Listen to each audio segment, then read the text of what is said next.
श्रीमान गोयनका जी, मोदी जी की मंत्रिपरिषद में मेरे साथी श्री भूपेंद्र यादव जी, श्री राजीव चंद्रशेखर जी, श्री रविशंकर प्रसाद जी, सुशील मोदी जी,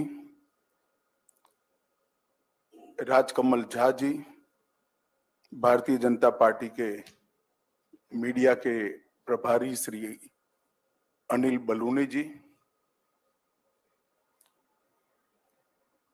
ये पैनल जिन्होंने इतनी सारी एंट्रीज में से कुछ चुनिंदा लोगों को चुनने का कठिन काम किया है, इसके सभी मेंबरान और उपस्थित सभी भाइयों और बहनों, सबसे पहले तो मैं इंडियन एक्सप्रेस ग्रुप को बहुत बहुत बधाई देना चाहता हूं कि एक्सीलेंस इन गवर्नेंस का अवार्ड का कंसेप्ट अपने आप में बहुत अच्छा है और आपने ये जो साल में भी इसको कंटिन्यू किया, जो पूरे विश्व के लिए बहुत दुखदायक थे, पीड़ादायक थे। कोरोना के समय में जिन्होंने ये काम किया है, वो काम विकास को सातत्यपूर्ण गति से आगे बढ़ाने वाला काम है और ये अवार्ड आने वाले कई सालों के बाद भी इसलिए याद रखे जाएंगे कि आज जो जिनको ये अवार्ड मिल रहे हैं, उन लोगों ने इतने कठिन समय के अंदर काम किया है।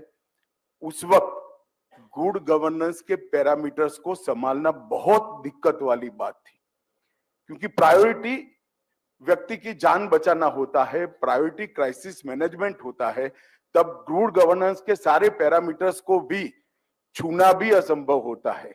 उस वक्त उसको मेंटेन करना अपने आप में एक बहुत बड़ी बात होती है। तो आज जिन लोगों के यहाँ चयन हुआ होगा, इनको मैं अग्रिम शुभकामनाएं देता हूं, आप लोगों को बहुत बहुत बधाई देता हूं। किसी भी देश के लिए सुशासन, प्रगति और विकास का कुंजी होता है और विशेषकर लोकतांत्रिक देश के लिए, डेमोक्रेटिक कंट्री में सुशासन के बगैर संविधान की भावनाओं को नीचे तक पहुंचाना असंभव होता है। और भारत का संविधान जो सबके लिए समान मौकों और समान विकास की कल्पना करता है, वो तभी सफल हो सकता है जब डिस्ट्रिक्ट मजिस्ट्रेट लेवल पर, कलेक्ट्रेट लेवल पर इसको सुशासन के मंत्र को अच्छे तरीके से आत्मसात किया जाए। क्योंकि हमारे यहाँ ढेर सारी योजनाएं, ढेर सारी स्कीमें और ढेर सारे काम वो करने की नोडल एजेंसी आज भी आजादी के 75 वर्ष के बाद भी कलेक्टर ही होता है। कलेक्टर के माध्यम से ही गरीबी उन्मूलन के काम चलते हैं, लोगों के अधिकारों की रक्षा का ओवरऑल मॉनिटरिंग भी कलेक्टर के माध्यम से होता है। कलेक्टर के माध्यम से ही एग्रीकल्चर डेवलपमेंट और जिले में औद्योगिक विकास की निगरानी होती है। कलेक्टर के माध्यम से ही ग्रामीण विकास के सारे पैरामीटर्स का मॉनिटरिंग होता है। अगर डिस्ट्रिक्ट कलेक्टर लेवल पर सुशासन आत्मसात कर लिया जाता है तो सरकार की ढेर सारी योजनाओं को नीचे पहुंचाने में और जो हमारी उद्देश्य है सम विकास करने में बहुत बड़ा कारण कलेक्टर लेवल पर अपनाया हुआ सुशासन का मंत्र होता है। मित्रों, मोदी सरकार जब से बनी तब से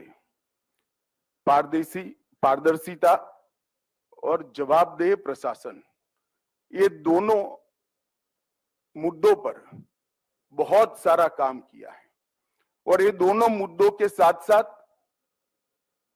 प्रशासनिक सुधार और सुशासन, इसको मोल्ड करने का भी बहुत सुग्रथित प्रयास हुआ है। और आज जब इंडियन एक्सप्रेस जो एक्सेलेंस इन गवर्नेंस का अवार्ड दे रहा है, तब मैं इनको विशेष बधाई इसलिए देना चाहता हूं कि गोयनका जी के समय से, अंग्रेजों के जमाने से लेकर आज तक इंडियन एक्सप्रेस को एंटी एस्टैब्लिशमेंट की पत्रकारिता के लिए जाना जाता है। वो ठीक है, शासन में जो भी बुराइयां हो, शासन के संकल्पों में जो भी बुराइयां हो, इसको बाहर लाना चाहिए। परंतु कभी कभी ये जो प्रयास आपने किया है, वो प्रयास भी समाज को और समाज के अंदर जो अच्छा काम करते हैं उनका हौसला बढ़ाने वाला प्रयास होगा, इसका मुझे विश्वास है। इसलिए फिर से मैं गोयनका जी को बधाई और अभिनंदन देना चाहता हूं।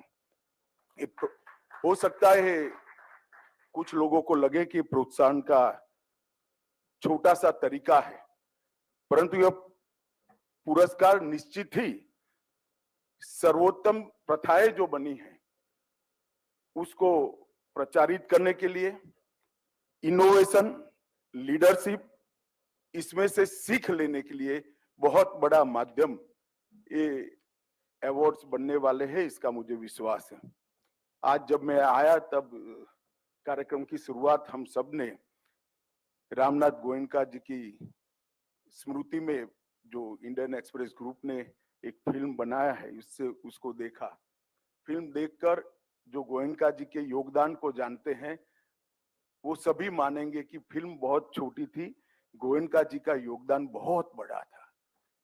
गोयनका जी ने इस देश की पत्रकारिता में बिजनेस और पत्रकारिता को अलग रखने का सबसे पहले अगर किसी ने देश में शुरुआत करी तो रामनाथ गोयनका जी ने की थी, और इसके लिए गोयनका जी को हमेशा याद किया जाएगा।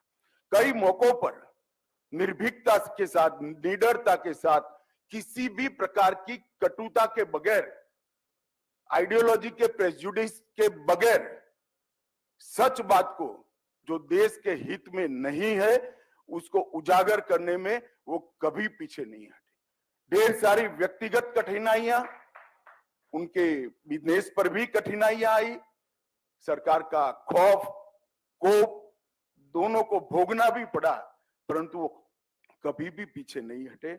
और मैं मानता हूं कि इमरजेंसी के वक्त उनका जो योगदान था, और विशेष कर इमरजेंसी के बाद नानाजी देशमुख और जयप्रकाश नारायण को राष्ट्रकवि दिनकर के साथ साथ में लाकर और जो आंदोलन बनाया गया और बहुत बड़ा परिवर्तन हुआ, जिसने भारत के लोकतंत्र का नया अध्याय लिखा और पहली गैर कांग्रेसी सरकार देश में अस्तित्व में आई। सरकार किसी भी पार्टी की आए, किसी भी आइडियोलॉजी की आए, इसका महत्व नहीं है, परंतु इमरजेंसी के बाद जनता, अगर आप स्वच्छंद होकर शासन चलाते हो तो दंड दे सकती है जनता। इसका एक बहुत बड़ा उदाहरण रामनाथ गोयनका जी की मूवमेंट ने एस्टैब्लिश किया और उसके परिणाम भी आए, और उसके बाद हमारे लोकतंत्र में नेताओं को भी देखने का नजरिया बदला है और लोगों को भी अपने अधिकार की जानकारी हुई है।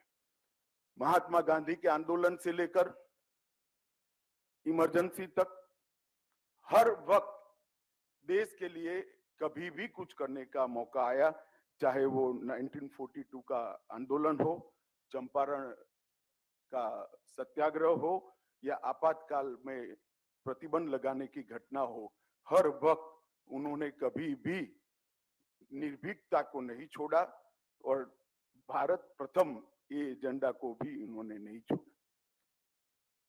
मुझे बरोबर याद है, मैं मेरी पार्टी के कई नेताओं से इसको सुना हूं, नानाजी के मुख से स्वयं सुना हूं कि जब इमरजेंसी के बाद आंदोलन का नेतृत्व करने के लिए रामनाथ गोयनका जी और नानाजी दोनों जेपी को समझा रहे थे, जेपी मान नहीं रहे थे क्योंकि उनकी स्वास्थ्य इतना अच्छा नहीं था। उनका कहना था कि इस स्वास्थ्य के साथ मैं पूरे देश का दौरा कैसे कर पाऊंगा, और उस वक्त इस जमाने में दौरे भी इतने सरल नहीं होते थे, ट्रेनों से जाना पड़ता था, गाड़ियों से जाना पड़ता, हेलीकॉप्टर विमानों की इतनी उपलब्धता भी नहीं थी और जेपी की तबीयत बहुत नाजुक हो चुकी थी। रामनाथ गोयनका जी राष्ट्रकवि दिनकर और नानाजी देशमुख तीनों ने जेपी को विनंती की, तिरुपति गए और वहां निर्णय हुआ कि जेपी इस आंदोलन का नेतृत्व करेंगे और बाद का पूरा घटनाक्रम हम सब जानते हैं। परंतु इतिहास में कुछ पल ऐसे होते हैं, कुछ मौके ऐसे होते हैं जो समय को मोड़ देते हैं। अगर उस वक्त समय दाई और बड़ा मुड़ गया तो दाई और ही आगे बढ़ता है, समय दाहिनी ओर मुड़ गया, बाई ओर मुड़ गया तो बाई ओर ही आगे बढ़ते हैं। और मैं मानता हूं भारत के लोकतंत्र को सच्ची दिशा में मोड़ने का काम उस वक्त जयप्रकाश नारायण और गोयनका जी और नानाजी देशमुख और विशेषकर राष्ट्रकवि दिनकर ने किया था। ये हम सब ने जो भारत के लोकतंत्र के प्रशंसक है, चाहने वाले हैं, वो सब ने याद करना चाहिए। मैं आज इस मंच से गोयनका जी को बड़े हृदय से और भावुकता के साथ श्रद्धांजलि भी देता हूं और मानता हूं कि इनके योगदान को ये देश कई सालों तक, कई सदियों तक भुला नहीं पाएगा। जब कभी भी प्रजातांत्रिक संघर्षों का इतिहास लिखा जाएगा, गोयनका जी के लिए एक पृष्ठ, एक चैप्टर सबने रिजर्व रखना पड़ेगा।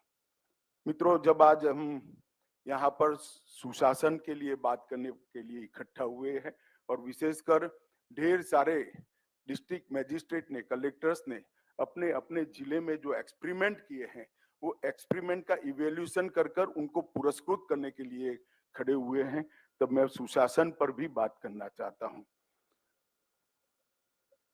मोदी जी के साथ मैंने राज्य सरकार में भी काम किया है, पार्टी अध्यक्ष के नाते जब 2014 में चुनकर प्रधानमंत्री बने ये नाते भी काम किया है और 19 के बाद मैं उनकी मंत्रिपरिषद का सदस्य भी हूं। प्रधानमंत्री जी हमेशा मानते हैं प्रजा केंद्रित विकास ही सुशासन का मूल मंत्र है। सुशासन की पूरी थियरी कहीं से इंपोर्ट करके नहीं लानी चाहिए।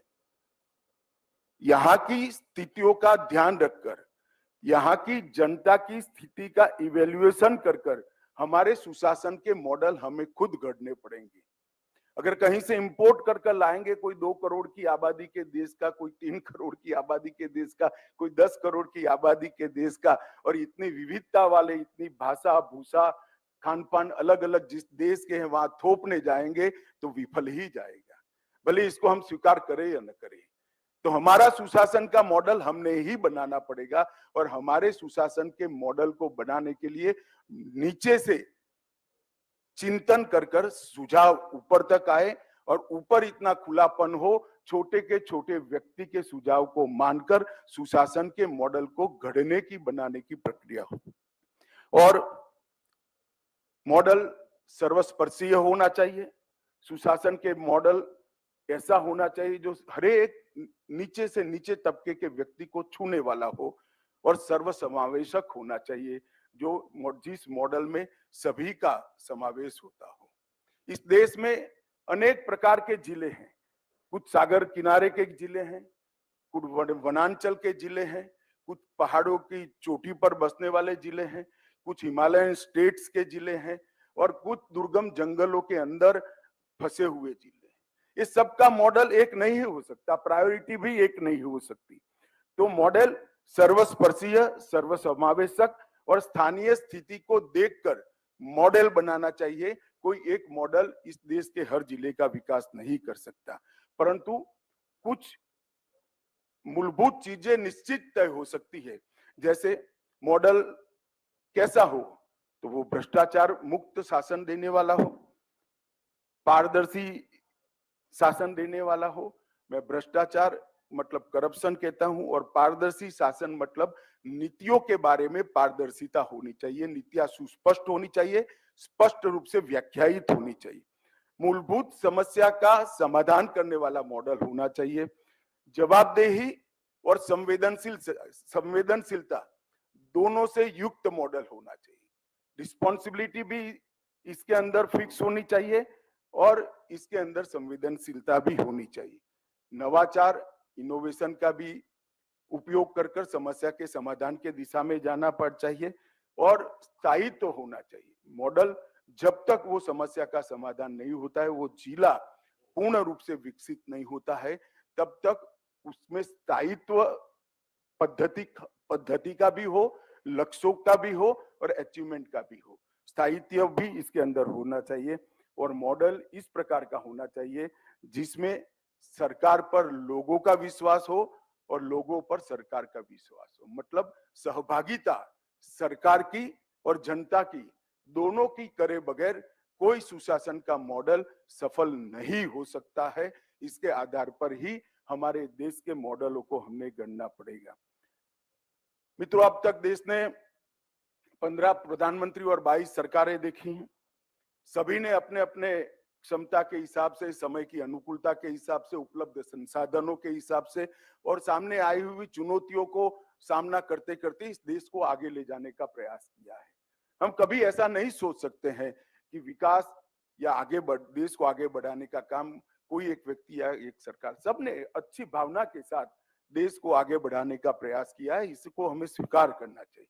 परंतु कुछ प्रयास ऐसे हैं जिसने देश को बदलने का बहुत बड़ा काम किया है और मैं निश्चित रूप से, इसलिए नहीं कि मैं भारतीय जनता पार्टी का कार्यकर्ता हूं और भारतीय जनता पार्टी की सरकार चल रही है, मोदी जी का साथी हूं और मोदी जी प्रधानमंत्री है इसलिए नहीं, मगर हमने कुछ चीजों को स्वीकार करना पड़ेगा। और मैं इसलिए कह रहा हूं कि मुझे मालूम है कि मैं किस ऑडियंस के अंदर के सामने बोल रहा हूं। शासन किसी का भी हो, अच्छी चीजों को स्वीकार करना चाहिए। आइडियोलॉजी सरकार की कोई भी हो, परिणाम जो आए हैं इसको स्वीकारने की अगर खुलापन नहीं है तो हम पत्रकारिता का काम नहीं कर रहे हैं, हम एक एक्टिविस्ट का काम कर रहे हैं। एक्टिविस्ट पत्रकार नहीं हो सकता, पत्रकार एक्टिविस्ट नहीं हो सकता। ये दोनों अलग धर्म है, दोनों अलग काम है, दोनों अपनी अपनी जगह बहुत अच्छे हैं, परंतु दोनों एक दूसरे का काम करने लगेंगे तो बहुत बड़ा गड़बड़ होगा। आजकल बहुत दिखाई पड़ता है, इसलिए मैंने एक नुक्चेती कर बात को मैं छोड़ देता हूं। मित्रों, मोदी जी के प्रधानमंत्री जी बनने के बाद एक बहुत बड़ा परिवर्तन इस देश के अंदर आया है। पहले नीतियां मतों को ध्यान में रखकर बनती थी, वोट को ध्यान में रखकर बनती थी और सरकार फिर से चुन कर आए इसको ध्यान में रखकर बनती। नरेंद्र मोदी जी के प्रधानमंत्री बनने के बाद इस सरकार की नीतियां कभी भी लोगों को अच्छी लगे ऐसा ध्यान में रखकर नहीं बनी। मेरी बात को ध्यान से सुनना, नरेंद्र मोदी सरकार की नीतियां कभी भी लोगों को अच्छी लगे इसका ध्यान रखकर नहीं बनी है, लोगों के लिए अच्छी हो इसका ध्यान रखकर बनी है। जब हम जीएसटी लेकर आते हैं तो हमारा विरोध होना बड़ा स्वाभाविक है। हम डीबीटी करते हैं तो बहुत बड़ा विरोध हुआ भी, स्वाभाविक होगा। बिचौलिए थे, इसका फायदा लेने वाले जो लोग थे उनको अच्छा नहीं लगेगा। इस प्रकार से सारे जो फैसले हैं, हो सकता है वो कटु हो मगर लोगों के हित में हो, इस प्रकार के हमने फैसले लिए। मैं इसलिए बात कह रहा हूं कि नीति को अगर समझना है तो नीति बनाते वक्त जो मूल सिद्धांतों को ध्यान में रखा गया है उसको भी हमने समझना पड़ेगा। हमने नीति बनाते वक्त कभी वोट बैंक को नहीं सोचा है, नीति बनाते वक्त समस्या के समाधान को सोचकर हमने नीति बनाने का काम किया। दूसरा, हमने कभी भी भारतीय जनता पार्टी की नरेंद्र मोदी सरकार ने कभी भी समस्याओं को टुकड़ों में नहीं देखा है। योजनाएं पहले भी थी, गरीबों के लिए घर बनते थे मगर बजट के टोकन आवंटन के आधार पर बनते। शौचालय पहले भी बनते थे मगर टोकन आवंटन के आधार पर बनते थे। पहले भी इलेक्ट्रिसिटी गांव में भी पहुंचती थी, घर में भी पहुंचती थी मगर टोकन आवंटन के आधार। मूल समस्या का संपूर्ण समाधान को ध्यान में रखकर नीतियां नहीं बनती थी। मोदी सरकार ने नीतियों का स्केल और साइज दोनों बदल दिया है। नीतियों का स्केल और साइज दोनों बदल दिया है। जैसे इस साल हम 1 करोड़ शौचालय बनाएंगे ऐसा नहीं है, हम 2024 के पहले हर घर में शौचालय दे देंगे, इस प्रकार के लक्ष्य तय हुए। और मुझे आनंद है 24 अभी दूर है, लगभग हर घर में शौचालय पहुंचाने का काम भारतीय जनता पार्टी की सरकार ने पूरा कर दिया। हमने ऐसा नहीं सोचा कि इस साल 50 लाख लोगों को गैस का सिलेंडर देंगे। 1 लाख एक साथ 8 करोड़ से ज्यादा, और जो क्राइटेरिया में नहीं आते थे ऐसे 5 करोड़ ज्यादा 13 करोड़ लोगों को गैस का सिलेंडर देकर हर गरीब की झोंपड़ी को धुएं से मुक्त कराने का काम हमने कर दिया। हमने ये 8 साल के अंदर 3 करोड़ नए घर बनाकर लोगों को दिए हैं, जिनकी 5 पुश्तों से घर नसीब नहीं था, रोड पर रहते थे, जंगल में रहते थे, फुटपाथ पर सोने के लिए मजबूर थे, ऐसे 3 करोड़ लोगों को घर देने का काम करा है। एक साथ 50 करोड़ लोगों को 5 लाख तक का स्वास्थ्य का पूरे खर्चे की चिंता से हमने उनको मुक्त कर दिया है। प्रधानमंत्री आयुष्मान भारत योजना के तहत हमने इसको मुक्त कर दिया। हमने ये नहीं कहा कि हम 1 करोड़ लोगों का करेंगे, 2 करोड़, 50 करोड़ लोगों को एक साथ उस चिंता। और ये आंकड़े अगर आप विश्व के कुछ देशों की आबादी के साथ जोड़ोगे तो पूरा यूरोपियन यूनियन इसमें आ जाएगा, कहीं जापान आ जाएगा, कभी कनाडा आ जाएगा। इतनी बड़ी बड़ी आबादी को मूलभूत समस्याओं से मुक्त करने का काम नरेंद्र मोदी सरकार ने किया। मैं इसलिए कह रहा हूं कि नीति घड़ते वक्त बजट का फोकस क्या हो। मैं आपको बताना चाहता हूं 2014 के पहले आजादी के 70 साल के बाद भी करीब करीब 70 साल हुए थे, 20,000 गांव ऐसे थे जहां बिजली नहीं पहुंची थी। घरों का तो कोई हिसाब ही नहीं था। लगभग 4 करोड़ घर ऐसे थे जहां बिजली नहीं पहुंची थी। हमने 3 करोड़ नए घर बिजली के साथ ही दिए और 4 करोड़ एग्जिस्टिंग घरों के अंदर बिजली देने का काम किया। और आज देश में एक भी गांव ऐसा नहीं है जहां बिजली नहीं पहुंची है। पूरे देश के सभी गांवों में, सभी घरों में बिजली पहुंचाने का काम।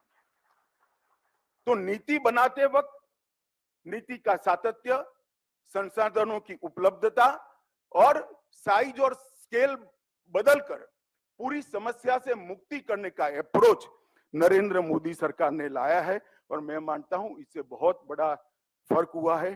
टेक्नोलॉजी का भी उपयोग, एक इसको बहुत क्रिटिक तरीके से देखने वाले इनोवेशन नहीं कह सकते हैं, मगर मेरे जैसे लोग इसको इनोवेशन भी कहते हैं, क्योंकि बाद में मैं इस पर आऊंगा, इसकी डिटेल बात पर एक बात बता दूं कि मैं विश्व के कई देश के नागरिकों से कोरोना के संकट के समय बात किया था। किसी को बाद में भारत आना है तो उसके पास रसी, उनका टीकाकरण हो गया है, वैक्सीनेशन हो गया है, इसकी रिसिप्ट नहीं थी। आपने जिसने भी वैक्सीन लिया होगा, आपके मोबाइल पर मोदी जी की हंसती हुई फोटो के साथ 30 सेकंड में रिसीट आ गई होगी, कहीं पर भी लेने नहीं जाओ। वैक्सीन बनने के बाद भी बहुत बड़ा सवाल था कि 130 करोड़ लोगों की आबादी वाले इस देश में वैक्सीन देंगे कैसे। पहले तो कहते थे बना ही नहीं पाएंगे, फिर कहा देंगे कैसे, ट्रकें और ट्रेनें भरकर लाशें निकलेगी। सबके मन में चिंता थी कि सबसे बड़ी मार अगर किसी को पड़ने वाली है तो भारत में पड़ने वाली है। हमारे हेल्थ इंफ्रास्ट्रक्चर को अच्छा नहीं माना जाता था, मगर जिनको ये गर्व था उन सबसे हमने कोरोना के सामने अच्छी लड़ाई लड़ी। 130 करोड़ लोगों को वैक्सीन के कवर से कवर कर कर आज उनको सुरक्षित बनाने का काम ये भारतीय जनता पार्टी की नरेंद्र मोदी सरकार ने किया। और इसमें टेक्नोलॉजी का भी उपयोग किया, इरिस्पेक्टिव ऑफ पॉलिटिकल आइडियोलॉजी। जो भी सरकारें थी देश भर में, वो सभी सरकारों को साथ लेने की कला भी इस सरकार की नीतियों में झलकती है। कहीं पर कांग्रेस की सरकार थी, कहीं डीएमके की सरकार थी, कहीं पर ममता जी की सरकार थी, मगर सभी ने साथ दिया और मोदी जी ने सभी को साथ भी रखा। लगभग 30 बार मैं ही कंडक्ट करता था मीटिंग, 30 बार मुख्यमंत्रियों की ऑनलाइन मीटिंग कर कर अलग अलग विषयों पर उनका मार्गदर्शन कर कर, उनके सुझाव लेकर, सुझाव के आधार पर नीतियों को बदलकर इस बात को पूरा किया गया। दूसरा सबसे बड़ा भय था कि इस देश में भूखमरी फैल जाएगी। लॉकडाउन हो गया, लॉकडाउन लगाना पड़ा। कुछ लोगों ने लॉकडाउन की भी निंदा की कि ये हो गया वो गया। व्यक्ति बचाना जब प्रायोरिटी होती है तब बाकी किसी बात की चिंता नहीं करते। कम से कम मैं मेरी सरकार की बात कर सकता हूं। मेरी सरकार की प्रायोरिटी व्यक्ति की जान बचाना है, बाकी सब भी विश्व से हमने अच्छा ही किया है बाद में। मगर लॉकडाउन हुआ, स्वाभाविक है, लोगों की रोजगारी गई, रोज कमाकर रोज लाने वाले क्या खाएंगे, परंतु उसको भी हमने बहुत अच्छे से टैकल किया। 50 करोड़ लोगों को 2.25 साल तक प्रति व्यक्ति प्रति माह 5 किलो अनाज फ्री ऑफ कॉस्ट पहुंचाकर हमने उनकी जीवन की रक्षा करने का काम किया। 50 करोड़ का आंकड़ा भी जब विदेशी सुनते हैं ना तो कांप जाते हैं, कांप जाते हैं। 50 करोड़ लोगों को 2 साल तक खाना खिलाया। हाँ जी, हमने 50 करोड़ लोगों को। नीतियों का आधार लोकतंत्र के अंदर गरीब से गरीब व्यक्ति होना चाहिए। नीतियों का आधार गरीब व्यक्ति की विकास होना चाहिए। इसके आधार पर नीतियां बननी चाहिए। तो ये नीति निर्धारण के अंदर सुशासन के कुछ मंत्र इस सरकार ने जो सुनिश्चित किए हैं उसको मैंने बताने का प्रयास किया। जहां तक नागरिक सुविधाओं का सवाल है, हमारा एडमिनिस्ट्रेशन हायरार्की में काम करता है मित्रों। हर लेवल की चुनौतियां अलग हैं और इसके कारण डिस्ट्रिक्ट कलेक्टर जो इस चुनौतियों का सामना करता है, अगर विकास कमिश्नर के पास वो बात पहुंचती हो तो वो इसको उस दृष्टि से नहीं देखते हैं। हालांकि वो भी कलेक्टर होकर ही ऊपर पहुंचे होते हैं, मगर देखने का दृष्टिकोण और सचिवालय में तो उसको एक बहुत अलग तरीके से देखा जाता है। हमारे अधिकारियों ने भी डिफरेंट लेवल पर से आए अलग अलग सुझावों को नीचे की दृष्टि से देखना पड़ेगा। ऊपर से भी पक्षी की आंख की तरह, बर्ड आई व्यू की तरह इसको देखकर समझना पड़ेगा और फिर सुशासन के मंत्र गढ़ने पड़ेंगे। मित्रों, मैं इतना ही कहना चाहता हूं कि मिनिमम गवर्नमेंट मैक्सिमम गवर्नेंस, इसका सूत्रपात मोदी जी ने लाल किले की प्राचीर से किया था और इसको नीचे तक पहुंचाने में उन्होंने सफलता हासिल की है।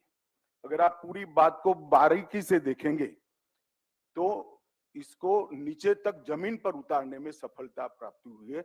इतने बड़े बड़े जो मैंने काम किए, कहे आपको, आपके सामने कहे, घर देना, बिजली देना, गैस का चूल्हा देना, आरोग्य की सुविधाएं समाप्त कर देना, इसकी भोजन की व्यवस्थाएं करना, ये ढेर सारी चीजें इसलिए हुई है कि इसमें हमने मिनिमम गवर्नमेंट मैक्सिमम गवर्नेंस के सिद्धांत को फॉलो किया है।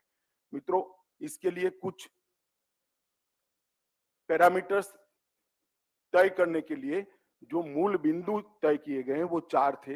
एक तो विकास का विकेंद्रीकरण, जमीनी जरूरियातों के आधार पर स्थानीय प्रशासन को सक्षम बनाकर विकास का विकेंद्रीकरण करना इस सरकार ने शुरू किया। इसके साथ सबका साथ, सबका विकास और सबका प्रयास, इसको भी हमने जोड़ा। जन भागीदारी को सरकार की हर योजना में हमने जोड़ने का काम किया है। प्रतिस्पर्धा के आधार पर परफॉर्मेंस में सतत सुधार, कई प्रकार की प्रतिस्पर्धाएं सरकार ने निर्मित कर परफॉर्मेंस में सुधार का हमने बहुत बड़ा प्रयास किया है और टेक्नोलॉजी के उपयोग से क्रियान्वयन की प्रक्रिया में सुधार लाना, ये 4 चीजों के आधार पर ये सारी मिनिमम गवर्नमेंट मैक्सिमम गवर्नेंस के सिद्धांत को जमीन पर उतारने का काम किया है। जब मैं यहाँ आया हूँ तो क्योंकि डिस्ट्रिक्ट मजिस्ट्रेट को अवार्ड देना है, मैं एक बात जरूर कहना चाहता हूँ। मोदी जी ने 2018 में एस्पिरेशनल डिस्ट्रिक्ट का एक कार्यक्रम घोषित किया। पूरे देश के अंदर, जैसे पहले मैंने कहा, ढेर सारी विविधता है। कोई सागर किनारे का गांव है, विकास वहां तक पहुंचा नहीं है। कोई घनघोर जंगल के अंदर, वन के अंदर गांव है, विकास वहां पहुंचा नहीं है। कोई पहाड़ियों की चोटी पर है, विकास वहां पहुंचा नहीं है। कुछ डिस्ट्रिक्ट ही ऐसे हो गए जो नक्सलवाद वगैरह की समस्या से ग्रस्त है, तो विकास वहां पहुंचा नहीं है। उन्होंने 27 राज्यों के 112 अपेक्षाकृत कम विकसित जिलों को चिन्हित कर दिया। 112 जिले ढूंढ निकाले जिनका डेवलपमेंट देश की जनता के और सरकार के अपेक्षाकृत नहीं हुआ है और इन सब के बीच में कुछ कई प्रमुख प्रदर्शन के संकेतक तय, कुछ पैरामीटर्स तय किए गए और ये पैरामीटर्स के आधार पर इनके बीच में एक स्पर्धा हो गई और इसका हर सप्ताह ऊपर नीचे होता है। हर डिस्ट्रिक्ट कलेक्टर, जैसे डायबिटीज होता है तो सुबह शुगर आदमी चेक करता है, ऐसे हर सप्ताह अपना जिला कहाँ पहुंचा है वो चेक करता है और मुझे आनंद है ढेर सारे पैरामीटर्स के अंदर आज वो जिले बाहर निकले।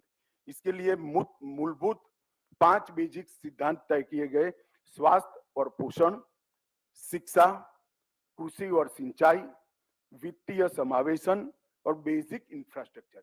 ये 5 मुद्दों के आधार पर कई मुद्दे तय किए गए, जिसके आधार पर आकांक्षी जिलों के बीच में एक स्वस्थ स्पर्धा का निर्माण किया गया।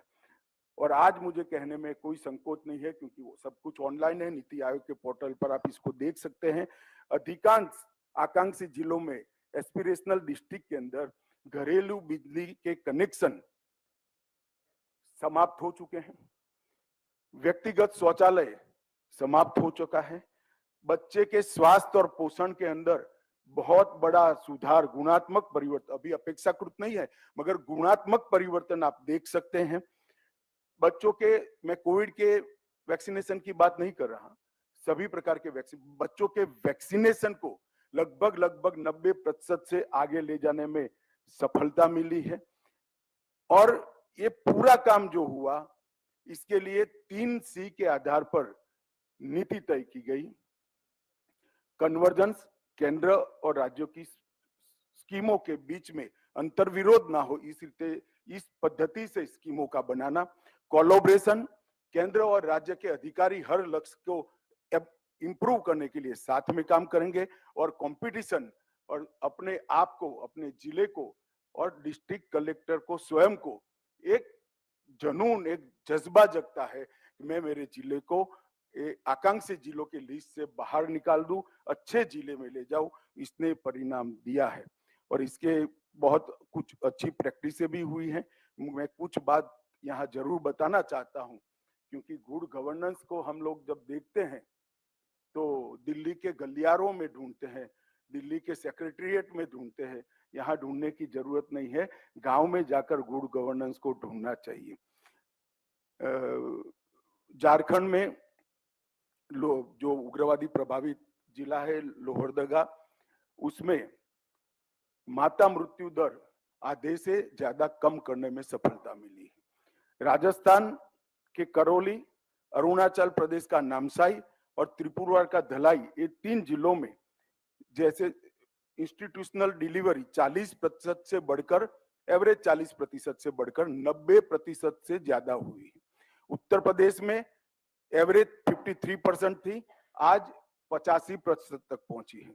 मध्य प्रदेश में 82 थी, वो 90 तक पहुंची है, और बिहार में 62 थी, वो बढ़कर 74 तक पहुंची। इंस्टीट्यूशनल डिलीवरी ये बहुत कठिन काम है। माता मृत्यु दर और बाल मृत्यु दर, स्वास्थ्य के सभी पैरामीटर्स में इंप्रूव करना बड़ा कठिन है। जिन्होंने इस क्षेत्र में काम किया होगा उसको मालूम होगा। छत्तीसगढ़ में सुकमा जिले में टीकाकरण 50% से कम था, आज 92% पर टीकाकरण, कंप्लीट वैक्सीनेशन की मैं बात कर रहा हूँ, कोरोना की बात नहीं कर रहा हूँ। असम के गोलपारा में और मणिपुर के चंदेल में पशुओं का टीकाकरण 20% था, इसकी जगह 87% पर पहुंचा है। दमोह में पशुओं के कृत्रिम गर्भधान करने वाले परसेंटेज के अंदर 40% की वृद्धि हुई है, और आकांक्षी जिलों के बैंक खातों में लगभग एवरेज पूरे देश का 30% से 90% तक पहुंचाने का काम किया है। हर आकांक्षी जिले में आज 90% व्यक्तियों के पास बैंक अकाउंट है। मैं ये इसलिए बताना चाहता हूं मित्रों कि हम दिल्ली के गलियारे में बैठकर गुड गवर्नेंस की बात करते, इसको समझना चाहते हैं तो आर्टिकल तो अच्छा लिख लेंगे, क्योंकि पढ़ने वाले के पास कोई चारा नहीं है। आप इंडियन एक्सप्रेस में छापोगे तो पढ़ना ही पड़ेगा, परंतु वास्तविकता अगर समझनी है और अपने आप को पत्रकारिता में इंप्रूव करना है तो जमीन पे जाना पड़ेगा, नीचे जाना पड़ेगा, नीचे समझना पड़ेगा। अब इसको आगे ले जाते हुए एस्पिरेशनल ब्लॉक को भी अब बनाया गया है। 7 जनवरी 2023 से बना है। ब्लॉक के बीच में भी हम स्पर्धा कर रहे हैं, तो वो और नीचे जाएगा। मैं इसकी बहुत डिटेल में जाना नहीं चाहता। हमने प्रशासनिक सुधार के लिए भी ढेर सारे कदम उठाए। नागरिक चार्टर को बढ़ावा देना, राष्ट्रीय ई गवर्नेंस सर्विस डिलीवरी का मूल्यांकन करने के लिए सूचकांक बनाया गया है। पहले सरकारी कर्मचारी अधिकारियों की कार्यशैली रूल बेस्ड थी। गवर्नेंस चलाने के जो रूल बने हैं उसके आधार पर कार्यशैली बनी थी। नरेंद्र मोदी सरकार ने रूल बेस्ड लर्निंग को रोल बेस्ड लर्निंग में परिवर्तित कर दिया है कि आपका रोल क्या है, इसके हिसाब से आपकी काम करने की पद्धति आपको तय करनी पड़ेगी और इसकी स्वतंत्रता भी दी गई। मिशन कर्मयोगी की तरह कैपेसिटी बिल्डिंग कमीशन बनाया गया है, जो कर्मयोगियों की, सरकारी कर्मचारियों की कैपेसिटी बिल्डिंग में बहुत बड़ा योगदान करता है। सरकारी भर्ती में परिवर्तन के लिए एनआरए का, राष्ट्रीय भर्ती एजेंसी का गठन किया गया है। शिकायत निवारण हेतु सीपी ग्राम का आगे बढ़ाने का काम हुआ है और ई गवर्नेंस की कुछ पहल मैं जरूर बताना, पूरा डिटेल तो नहीं बता सकता, परंतु एक राष्ट्र एक रेशन कार्ड, इस सभागार में बैठे हुए व्यक्ति के लिए रेशन कार्ड कोई मायने नहीं रखता है, मगर इस देश में 70 करोड़ लोग ऐसे हैं जिसके लिए रेशन कार्ड बहुत मायने रखता है। बिहार का एक व्यक्ति गुजरात में मजदूरी कर रहा है और उसको अगर बाहर ढाबे पर खाना पड़ता है तो परिवार में भेजने के लिए कुछ नहीं बचता है, उसके पास कुछ बचेगा ही नहीं, तो उसका रास्ता क्या?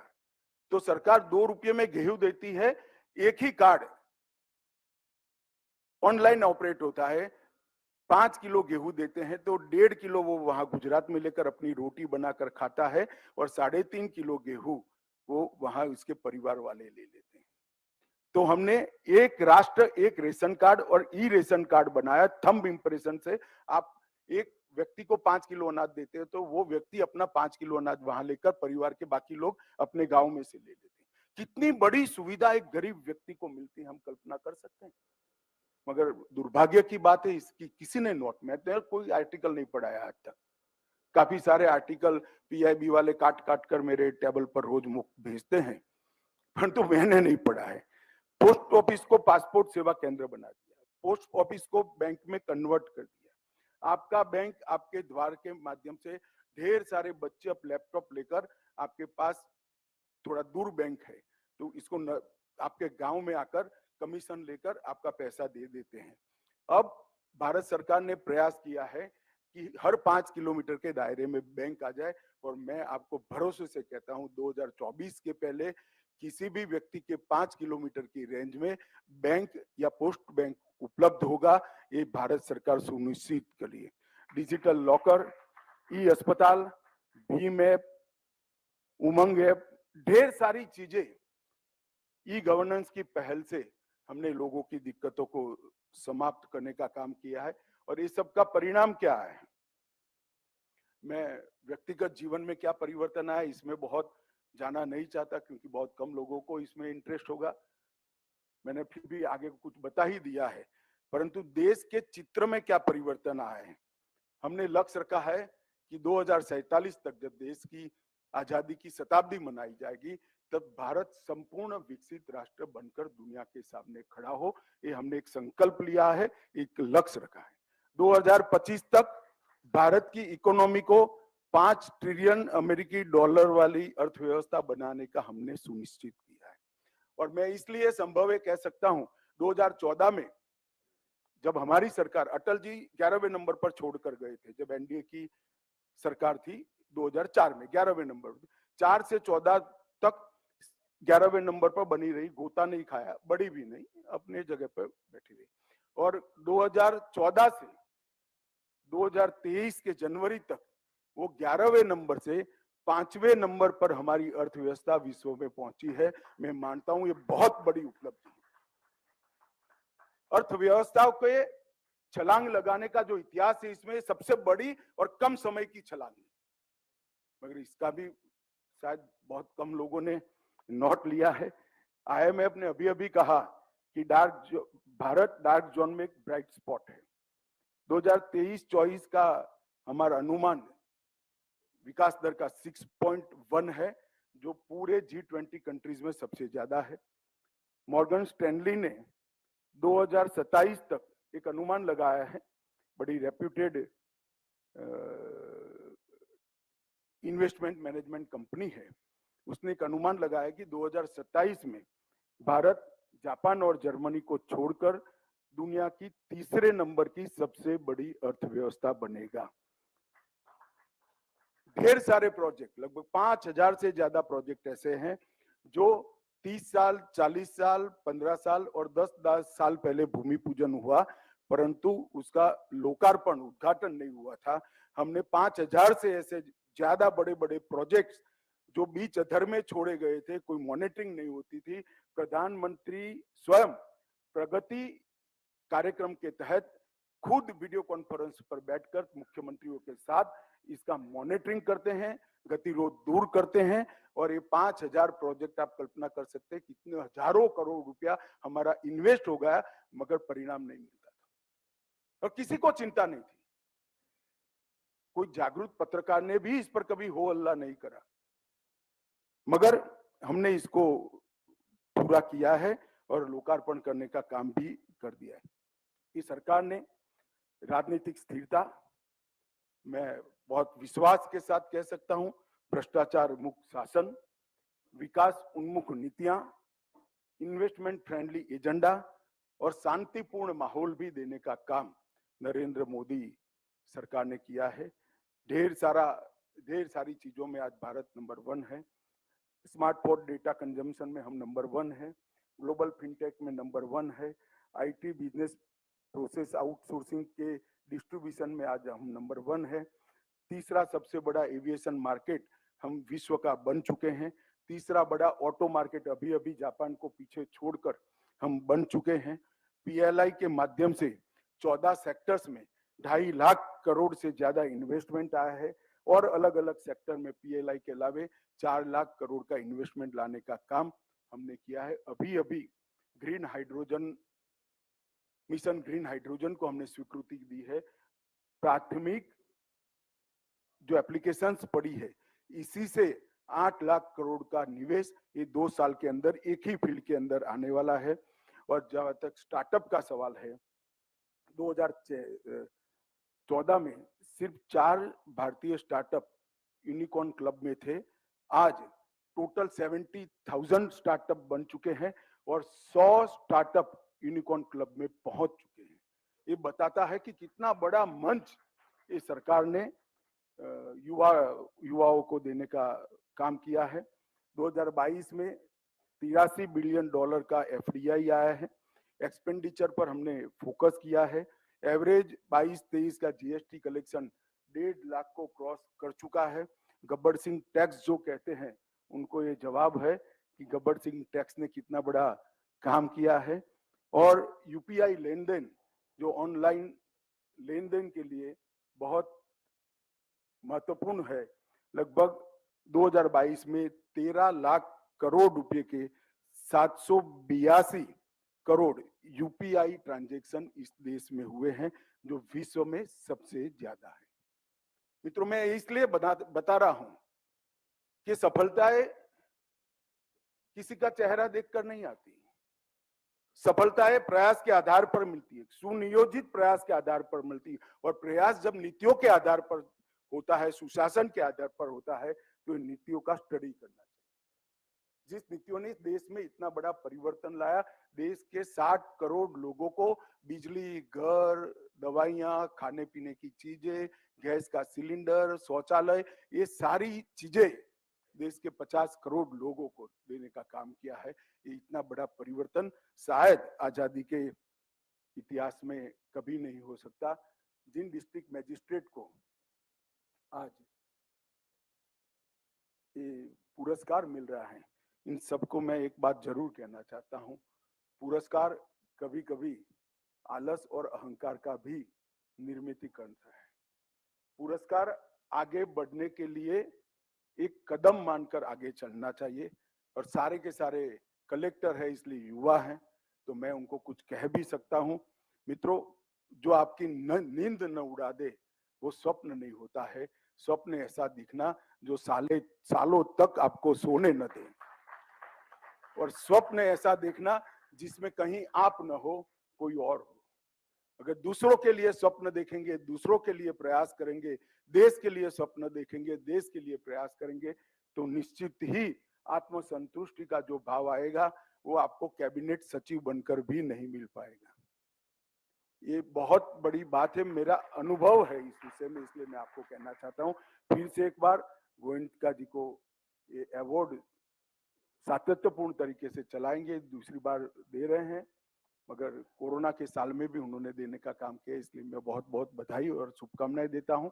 और जिन लोगों को अवार्ड मिलने जा रहा है वो सबको आने वाले जीवन में आप भारत की सेवा करें, आपके निजी जीवन में भी आपका बहुत उत्कर्ष हो, आगे बढ़े, ऐसी शुभकामनाएं देकर मैं अपनी बात को समाप्त करता हूं। वंदे मातरम।